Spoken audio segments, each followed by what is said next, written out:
base untuk evening star itu tidak ada ya, berarti ini adalah doji palsu. Untuk base pembalikannya ini doji palsu. Teman-teman harus paham ke arah seperti itu ya.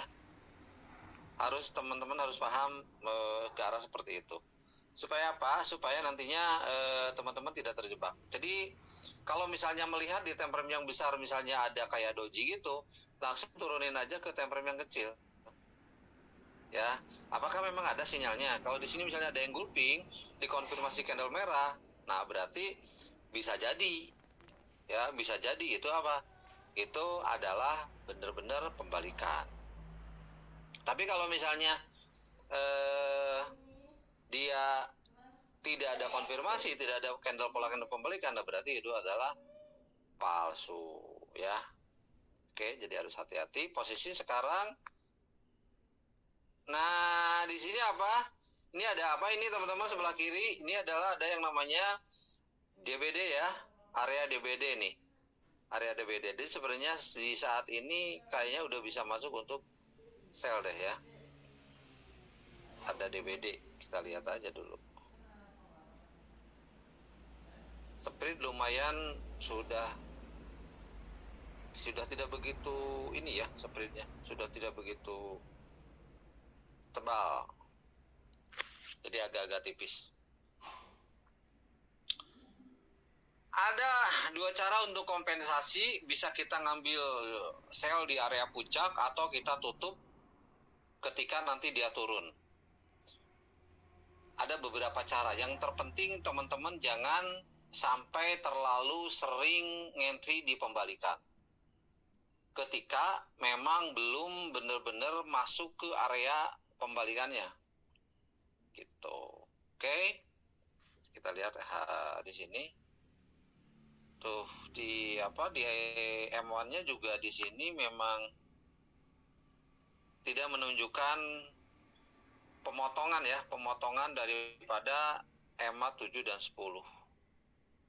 Jadi kalau misalnya tidak ada candle yang motong jeblos langsung ke sini, membuat ini jadi penyilangan ke bawah, itu baiknya teman-teman jangan dulu melakukan nge-sell ya. Kalau misalnya sudah ada pemotongan ini nyilang ke bawah, boleh untuk melakukan sell.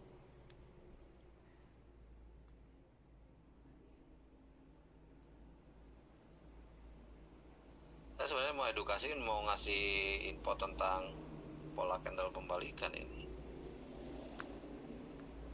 Jadi harus pakai data apa ketika kita ini udah masuk di area candle kejepit sih sebenarnya.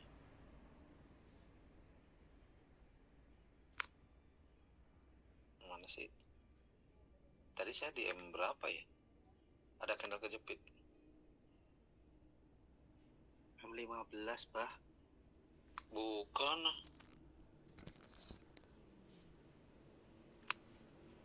A4 nih. A4 Bang Isam. Iya, Bah. Ini udah masuk base atau area sell sebenarnya. Ini udah masuk area sell ya, teman-teman. Ketika teman-teman tadi di pucuk ada yang sell, ini udah profit. Mudah-mudahan ada yang agak sedikit tidak ngikuti saya, jadi dia teman-teman ada sellnya di pucuk tadi.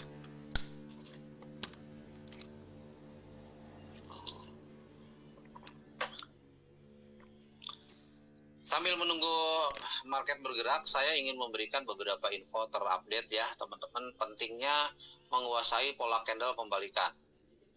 Pentingnya menguasai pola candle pembalikan.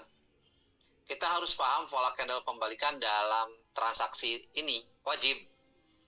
Kenapa? Karena penting. Ya. Kenapa penting? Karena untuk mengetahui momen daripada pembalikan, perubahan arah harga atau reversal. Gitu. Wajib ya. Makanya mulai besok yuk kita pada menghafal pola candle pembalikan adalah pola candle pembalikan membantu kita, membantu teman-teman akan paham kapan tren naik, kapan tren berbalik turun. Gitu. Seperti misalnya ada bullish atau candle engulfing di ujung, dan ya di ujung atas atau di ujung bawah. Gitu. Yang kedua, untuk menghindari transaksi yang terlambat. Jadi kalau teman-teman saat tren mau berbalik, teman-teman bisa menghindari yang namanya sinyal palsu kayak tadi ya. Menghindari sinyal palsu atau harga balik arah. Gitu. Yang ketiga, untuk menjadi sebagai konfirmasi tambahan. Jadi pola candle pembalikan ini bisa sebagai konfirmasi tambahan untuk strategi seperti SNR, RSI, atau para EMA. Ada satu catatan penting yang bisa teman-teman catat adalah ketika harga sudah masuk ke area RSI atau ke para EMA, misalnya menyentuh EMA 50 dan di sana muncul pola candle pembalikan misalnya engulfing atau evening atau morning, maka bisa gaspol. Gitu ya, jelas. Yang keempat, untuk menghindari sinyal palsu. Tanpa pemahaman pola pembalikan, teman-teman bisa tertipu oleh breakout yang palsu. Yang kelima, untuk meningkatkan akurasi masuk dan keluar market. Jadi kita akurasinya biar meningkat. Kapan entry, kapan exit, atau kapan keluar. Itu. Entry bisa lebih tepat waktu, pasang SL dan TP lebih akurat, dan untuk meningkatkan rasio SL dan TP, batas rugi dan batas untung. Contohnya pola-pola candle pembalikan itu ada palu, ya, ada palu itu palu di bawah, palu di atas. Kalau di bawah berarti naik, di atas berarti turun.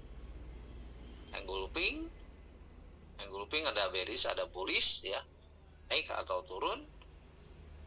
Morning star dan evening star, itu aja diapalinnya.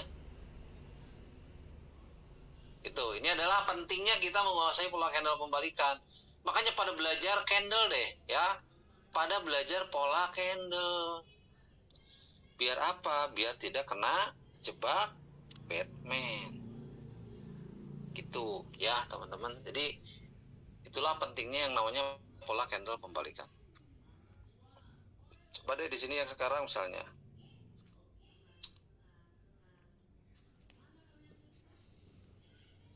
Zamannya barusan udah turun ya. Barusan udah turun nih. Tapi muncul lagi sinyal buy. Bentar. Ini tidak ada tanda-tanda atau belum ada tanda-tanda untuk turun ya. Masih nge-buy ini. Tuh, masih nge-buy ini. Targetnya ke sini. Jadi kalau misalnya teman-teman mau nge-sell, tahan aja, tunggu di sini aja gitu. Saya punya ukuran untuk yang ini, kenapa saya hold?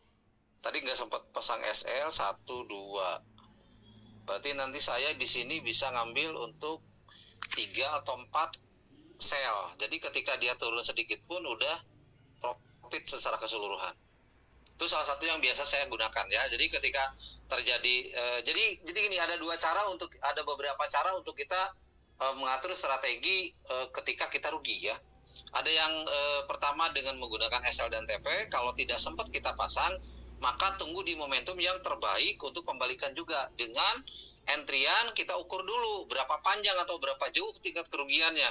Kalau misalnya tingkat kerugiannya ada 300.000 nih, nah maka kita bisa ngentry dengan 3 layer di ujung ketika masuk area SNR yang paling kuat. Ngambil 3 layer, jadi ketika dia turun sedikit, maka yang rugi 300.000 itu kemungkinan dia akan ketutup langsung. Dan setelah break even setelah secara keseluruhan profit walaupun dikit kita close out. Itu bisa seperti itu teman-teman ya caranya, atau pasang SL. Barusan kita udah ngomongin pola candle pembalikan. Yang berikutnya kita akan tetap mengoptimalkan bagaimana teman-teman cari sinyal di MRC. Kalau udah begini ini MRC ya. Ini sinyal buy teman-teman, yang ini sinyal buy.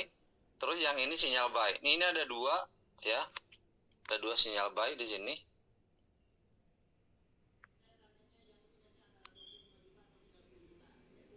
Jadi candle yang ini itu adalah sinyal buy.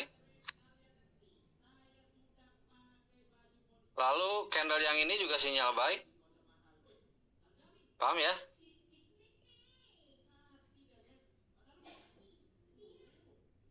Ada dua momentum untuk ngambil buy ini ya. Dan coba perhatikan dua-duanya adalah ini engulfing, yang ini juga engulfing. Yang ini engulfing mantul di 4710 ke atas, dan ini pun engulfing, dia ngejebol balik lagi 4710 ke atas. Seperti itu untuk cara kita mengambil sinyal transaksi untuk buy.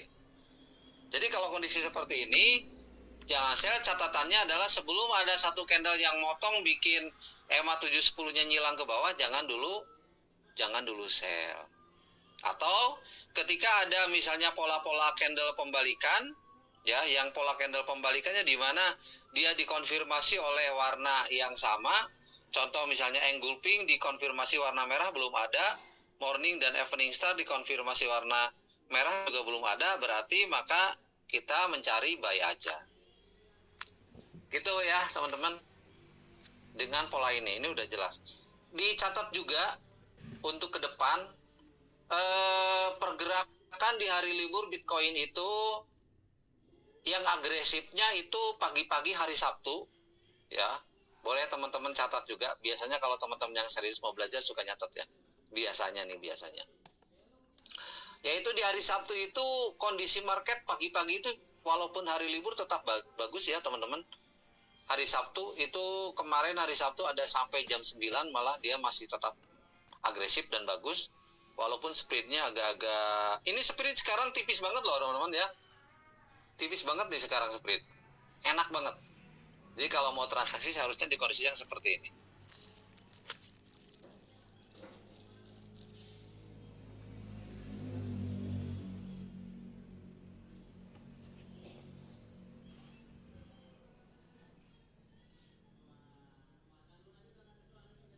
Oh ya.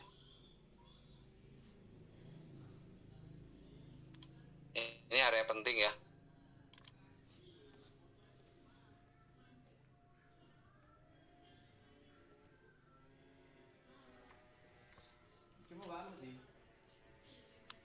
Jadi boleh sell-nya di sini.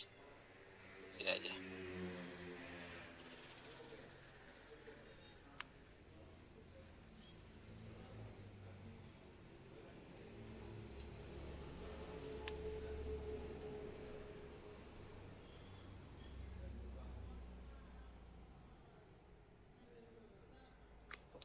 Untuk recovery. Yang berikutnya kalau di hari Minggu pagi itu kurang bagus. Tapi kalau di hari Minggu itu teman-teman di Bitcoin pergerakan harga yang bagus itu di jam 7.30 malam. Ini yang sekarang kayak yang sekarang. Tapi ini tidak akan lama loh teman-teman ya. Tidak akan lama, kemungkinan ini hanya sampai jam 9.30 ini udah tidak akan ada agresif lagi.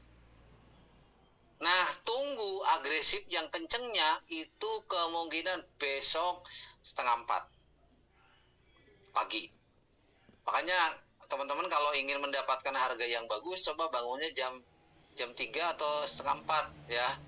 Coba pada bangun deh jam 3:30, salat tahajud dulu yang muslim.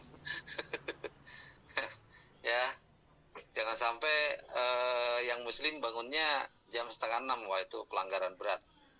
Jadi seperti itu. waktu-waktu yang ideal untuk transaksi di hari libur. Saya sudah perhatikan beberapa kali itu seperti itu, teman-teman, ya. Oke, sampai di sini ada pertanyaan. Jadi kalau misalnya udah begini ya kita tinggal nunggu aja. Nunggu harga masuk ke atas. Nanti ada pola pembalikan. Kita sambil cek yang besarnya juga. Keambil deh ini. Ini pasti ini sell limit yang di atas itu dia akan keambil. Jadi walaupun misalnya dia harga mau ngebum ke sini, udah di sini nanti dia akan bikin ini ya, teman-teman. Dia bikin pantulan, napas, turun, dan boom. Kalaupun mau naik. Kenapa? Karena kalau kita lihat dari secara struktur marketnya di sini, nah, dia masih ada yang mau dikejar di sini nih. Ini bisa dikejar sama dia.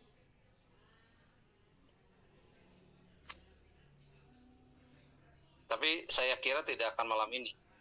Paling juga besok. Gitu ya. Jadi dia bikin berundur. Ada pertanyaan nggak? Jadi belajarlah mempelajari pola candle pembalikan. Dan sabar untuk menunggu harga ngebentuk gitu kan, pola candle ngebentuk.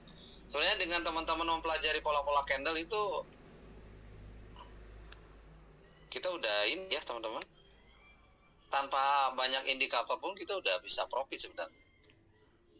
Asalkan money manajemennya dijaga, SNR-nya dijaga, batas rugi batas untungnya selalu dipakai. Wajib pakai SL kalau modal kita kecil, duit kita kecil ya wajib pakai SL. Kalau duit kita gede ya nggak apa-apa nggak pakai SL juga, bikin kompensasi aja di pembalikan, itu bisa seperti itu. Gitu. Tapi di pembalikannya kayak nanti di sini nih, ini kan saya sell limit by limit, nggak apa-apa gitu kan.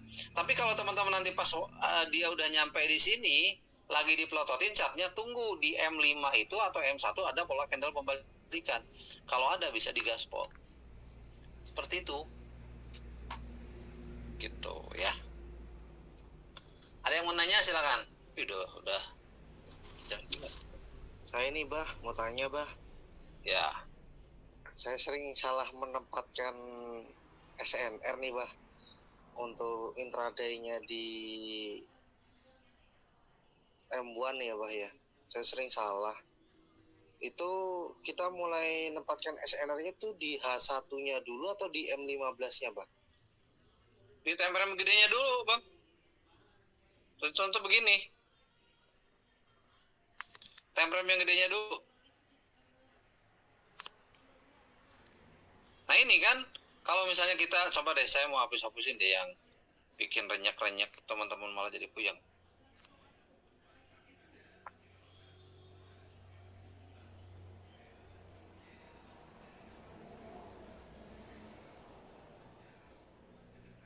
Nah, dibuat dikecilkan dulu gini aja, Bang. Kalau misalnya kita masih bingung, gini aja SNR-nya, H1-nya.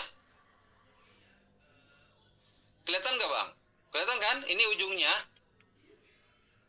Ini yang terdekat.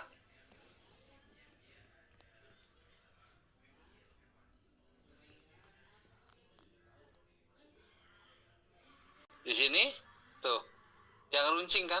Terus yang di atas di sini. Udah, ini H1. Ini H1-nya. Oke, sell limit sudah keambil ya. Sudah mulai menghasilkan profit. Setelah seperti itu, Bang. M15-nya ya, Bah ya? Ya. Lalu kita turunin ke M15. Teman-teman yang ikut sell limit dan sudah dapat profit, bisa diambil ya. Bisa diambil sebagian tuh. Oke? Bisa diambil sebagian. Nah, jadi M15. Nah, setelah M15, nanti kan kelihatan juga nih.